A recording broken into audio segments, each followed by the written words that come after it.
Ma i nostri borghi, come sapete tutti, purtroppo si vanno sempre più spopolando.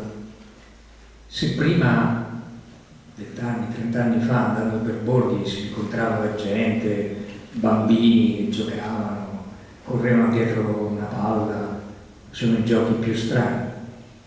Adesso si fa fatica a capire se ancora c'è qualcuno che lì abita questi borghi. E allora ti capita di passare in queste stradine, di captare dei rumori come un accenno di vita. E di mattina, ad un giorno qualunque, passo su passo risalgo il paese, guardandomi attorno in modo cortese, alzando lo sguardo e cercando chiunque.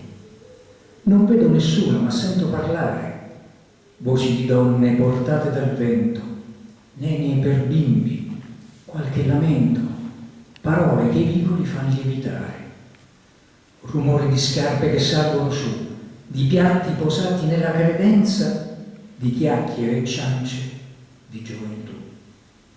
Sono da solo, ma tutto d'un tratto m'accorgo d'essere in vostra presenza, molto onorato e assai stupefatto.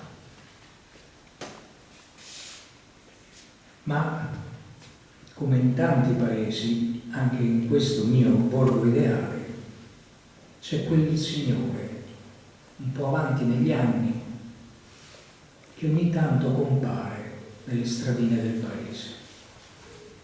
È un signore schivo, non si mette lì a far ciance, a chiacchierare con gli altri. Un po' curvo, la schiena piegata da un'esistenza vissuta pienamente. Un signore che ha deciso di vivere nel borgo il tramonto della sua vita.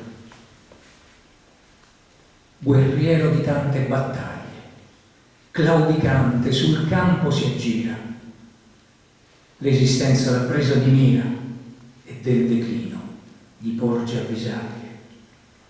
Creatura dal freddo temprata, coperta da un manto slambrato che sul corpo, dalla vita segnato, s'appoggia come una calda risata. Sguardo languido e triste di persona che nella contrada di cose ne ha viste e riviste, ma ne avrebbe ancora da dare, uomo che in fondo alla strada, dietro l'olmo, pian piano scompare.